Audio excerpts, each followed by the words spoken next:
আসসালামু আলাইকুম সুপ্রিয় দর্শক, আপনাদের ভালোবাসা আসলাম চাঁদের মতো এক ফুটফুটে মেয়ের কাছে।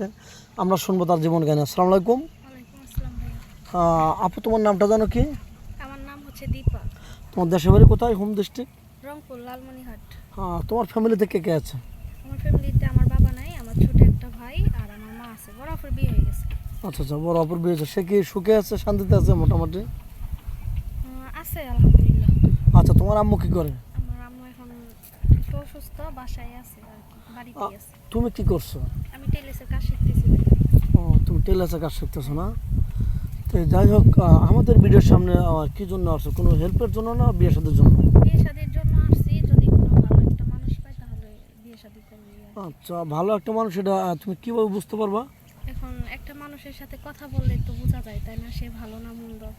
আচ্ছা, তুমি পড়াশোনা করছো কতটুকু? এসএসসি পরীক্ষা দিতে পারিনি। অভাবের কারণে বা টাকা পয়সার অর্থ খুবই সংঘর্ষ ছিল, এই জন্য না?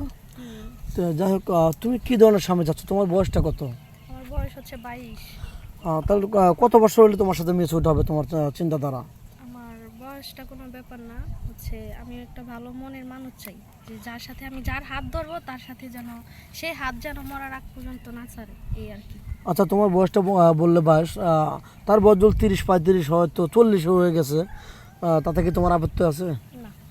আর তার যদি বউ থেকে থাকে, চালাতে পারবে, দুজনকে চালাতে পারবে, তার অর্থ সম্পদ আছে, তাহলে কি তোমার কোনো এখানে বাধা বিঘ্ন আছে? একটা মেয়ে মানুষ তার ওয়াইফ থাকতে কখনো বিয়ে শাদী বসতে চায় না। আর হচ্ছে কি কম বুঝলে গেছি। বলো, সমস্যা নাই। চায় না যে একটা মেয়ে চায় না একটা মেয়ের ক্ষতি করি, এরকম। এটাই করতে বউ যদি মারা যায় বা চলে গেছে তাহলে ভালো হয়। আচ্ছা, বলো। ও যদি মারা যায় বা চলে গেছে, সেক্ষেত্রে বিয়ে বসতে পারি। আর তার বউ যদি অনুমতি দেয় তাহলে বিয়ে করতে পারি, বিয়ে বসবো, সমস্যা নেই আমার। আচ্ছা, তুমি বলতে চাচ্ছ যে সে যদি চালাতে পারে বা তার বউর জন্য অনুমতি থাকে, আমি তো হত দরিদ্র, বউর সাথে মানে আমার উপর আবার কোনো প্রভাব না আসে, হ্যাঁ। কোনো কষ্ট আবার দ্বিতীয়বার না নেমে আসে। আমি তো ছোটো থেকে দরিদ্রতার সাথে বড় হয়েছে, আর দরিদ্রতার বোঝার মাথায় নিতে পারবো না, এটা আমার পক্ষে নাথিং। এটাই তো বলতে চাচ্ছ নাকি? তুমি তো মুসলমান, নামাজ কালাম পড়া হয়তো। হ্যাঁ।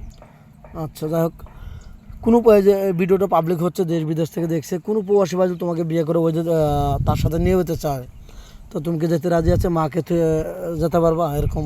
হ্যাঁ, আমি রাজি। আমার বিয়ের পর একটা মেয়ের বিয়ের পর তো তার জামাই বাড়ি সব, তাই না? আর আমার বিয়ের পর আমার হাজবেন্ড আমাকে যেখানে রাখবে আমি সেখানেই থাকবো। যদি গাছতলায় রাখে আমি গাছতলায় থাকতেই রাজি আছি, সমস্যা নেই।